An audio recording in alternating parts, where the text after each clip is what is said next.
My talk today, should I plug in this USB I found? Actually, before we start, I want you guys to be honest with me. Who has been on public transport, maybe outside on the street, and seen a USB, being too curious to find out what's on it, and gone home and plugged it in? Few hands?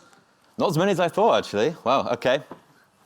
So hey, I'm Joe Bollen. I'm an information security architect here at the BBC. Not actually that long, about 9 months now. But I'm going to talk today about a different attack vector that you might not have heard of, called a HID attack vector. So, you've obviously all heard this advice: don't plug in a suspicious USB. So this is advice we do give here at the BBC as well. It's also the official advice of government bodies as well, the NSSC and Department of Homeland Security. And yeah, it's actually all on our BBC Gateway. We have it as part of our InfoSec awareness as well. And there is good reason for this advice. There's a few interesting ones here. For example, the worst cyber attack in the Department of Defense history came from a USB drive found in a parking lot. This was quite an interesting one that I saw recently, this ProKit V3. You can buy it online. It's a little USB that when you plug it in, it essentially charges itself up and then rapidly discharges and just destroys your computer. I don't really know what the point of that is. A bit of a bad move, shall we say. Does anyone recognize that top left one from Stuxnet? People have heard of that. If you haven't heard of Stuxnet, I do recommend you go look at it. It's an insane story about how America, actually, no, they deny they did it, so not America. Someone managed to sabotage the uranium enrichment facilities in Iran when their network was air-gapped, and they managed to do it basically through a USB and some other things. The other one's a little scene from Mr. Robot. If you haven't seen that, it's a great show. They have some really good, realistic hacking scenes, which being an InfoSec is always good to see, because we know how Hollywood is with some hacking scenes. But today I'm going to talk about a different kind of one called a HID attack. So a HID is basically a human interface device. It's just a fancy way of saying how a human interacts. Well, they say it's an electronic information system, so basically your computer. And interact in any way, mouse, keyboard, VR in this case as well. It's worth mentioning they're always very convenient. Since the time of computers began, computers will always inherently trust these HID devices. So if you plug in a keyboard, it doesn't mess around and try and check and say who you are. It just works, which is a bane in security, because humans, we're lazy, we like convenience. Security hinders that. Something we have to battle with pretty much all the time. So hackers being hackers thought, how can we use this vector in a malicious way? Which brings us on to this. So this little fella, you can buy it for $5.45 on eBay. The aptly named Bad USB. Even comes with free postage and packaging from China. Takes about 3 weeks a month to arrive, but it does eventually. And essentially contains this little thing, the 80 mega chip, which essentially just simulates a keyboard. So when you plug it in, the computer just thinks a human's just plugged in a keyboard. So now we can do this fancy thing called keystroke injection, which is just a fancy way of saying emulating key presses. This can do 1,000 words per minute. To put that into context, humans average about 40. The fast one's about 70. And a computer doesn't even get suspicious when you actually input 1,000 words. It just thinks a human's typing insanely fast. I'm not sure why we haven't sort of dealt with that, but it exists. And it's worth mentioning it is extremely cheap. So imagine if you're an attacker, hacker, whatever, you won't mind spending 50 quid and getting 10 of these, and it doesn't matter if you lose some, because the potential uptake of a successful cyber attack can be massive. So, what can we do? This thing is essentially just a little Arduino board that we can program. I don't know how clear that is, but it's pretty much, you have a function, basically keyboard.press, which you can just input whatever key you want to emulate pressing. And so we start off by wanting to open basically PowerShell. So this is obviously just a way to directly interact with Windows. So in this case, the proof of concept is with Windows. It can work with macOS and Linux. But we want to basically open PowerShell so we can directly input commands through PowerShell. So as you can see, searches for command prompt, opens it, says we want to open it, and this is something I didn't realize you could do. You can actually shrink that little window down to 1 by 1. So you have to imagine if you did plug this in, and this little 1 by 1 sort of window went into the bottom left, would you notice it? Maybe some of us will. I think some people might be expecting like the Windows Explorer to pop up in the middle.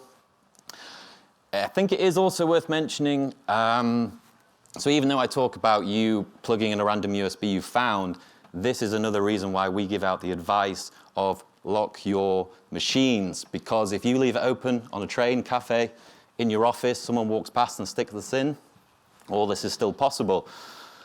So in this case, we've managed to open up PowerShell, literally in a few seconds. What can we do then? So we have this new tool, Minicat. I don't know who's heard of it. It's a great tool. I won't go into the technical details, but some very clever Frenchman managed to find a way to extract Windows passwords from memory in plain text. It can do a few other fancy things, but in this case, we're going to concentrate on the passwords. It's on GitHub. Go take a look if you want. Yeah, the way it works is pretty insane, pretty complicated. So once we've got Minicat running, we come into a problem. So I think this is a really good tangent to talk a little bit about how antivirus has a lot of shortcomings. So the way antivirus traditionally works is if they discover virus, malware, they will check the sort of signature or the fingerprint of it sort of down to a binary level, and then they will keep a database of these signatures. And so when it scans a file or scans something new, compares it to the database. If they match, it flags it up. So in this case with Minicat, we get detection rate just by itself 39, which is a little bit worrying. I don't know why it's more, but Windows, so it does flag up on Windows. Pretty much every half-decent antivirus software will pick it up. So what can we do in this case? Pretty simple. We change the signature. We can do a few little simple things, change some of the function names. So with this, sed is just the way to edit the file directly. We change one of the functions within Minicat called dump creds. We change it to just dump cred. We get rid of the S. We do a few other little things like remove all the author's comments, and we just go through, change a few little bits, and then we get a detection rate. I don't know how clear that is. It says 0 basically. No antivirus detects it at all. So we've completely bypassed it within 2 minutes of just changing some names, which is pretty cool. So what we do from there is I actually just uploaded my version of Minicat to GitHub. It's worth mentioning in some organizations, including here at the BBC, we have a SOC, a Security Operations Center, which are always sort of watching the network, looking for anomalies. And so if you hosted this on some domain or some other way, it might get potentially flagged up. But making a request to GitHub, pretty common occurrence, it's not going to get flagged. So this is why I put it on GitHub. And I think you can also see here sort of the second sort of block is called invoke Mimidogs. So the actual way to invoke Minicat is just essentially invoke Minicat, but Windows and antivirus recognizes invoke Mimicats. So a little change to invoke Mimidogs. Windows just lets it on through and says do what you need to do, and it's happy with that. And you can also see we have dump cred, not dump creds. So that completely bypasses it. We download it from GitHub. And then if we've ran Minicat, how do we then get the results to us? Pretty simple. Just Google how to send an email on PowerShell. It takes you to the Microsoft website. You put that back into the board. Because again, it's worth mentioning what doesn't get blocked in an organization, sending emails. You know, it just doesn't get flagged. So once we've inputted that, we just go through the different lines. 5-6 seconds is pretty quick. It depends on the network and your computer. Maybe I should have made this a little bigger, sorry. In the email, if you can see sort of towards the bottom, this is just some test random account. John, the domain John, and the password of Moon1. Obviously don't use that password, just an example, but we have a completely extracted Windows password in plain text within about 5 seconds. So do you sort of understand what's going on here? That is just essentially a little USB pretending to be a keyboard, typing insanely fast, faster than a human ever could, but you can essentially do what a hacker might try and do within 5 minutes in 5 seconds. But why stop there? What else can you do? So who uses and saves their passwords in Chrome? There's a convenient feature. Again, we all love convenience. I don't do it personally, but obviously, you know, it's a great tool. The problem is, in this case, in Windows, the way Google Chrome stores the passwords is with the Windows Data Protection API, which unfortunately is notoriously weak. And so some other clever people on GitHub put a little tool up called Browser Gather. And if you can see there, the fileless extraction of sensitive browser information with PowerShell. Perfect for us, right? So we go ahead and do the exact same thing. We change a few of the function names. We remove some comments. Maybe I should make this a little bigger. So this is pretty much the basis of the script. We download Mimidogs, invoke it, get the credentials, get the passwords, send the email, and at the bottom of the email, we get, I don't know how clear that is, I did block out the password because I was just using a test account, and in this case, it only saved one password for the Google account, but you can imagine with all the passwords you might have saved in Chrome, it's probably quite a lot, but in this case, there's just one password completely in plain text, along with the Windows password. Pretty cool. So what have we learned from that? Well, that advice at the start of don't plug in suspicious USBs still holds up well. I think it's also worth mentioning lock your computers as well, because someone can just do this as a drive-by.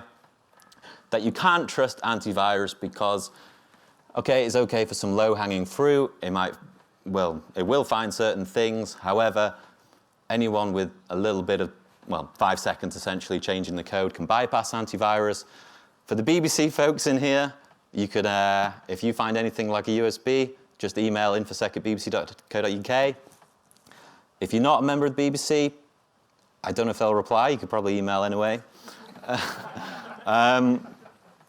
And so this is another point, but I think it actually spreads to the wider audience. Anyone at the BBC interested in security, we're trying to revitalize our Security Champions program. I think I do recognize a few of you as members.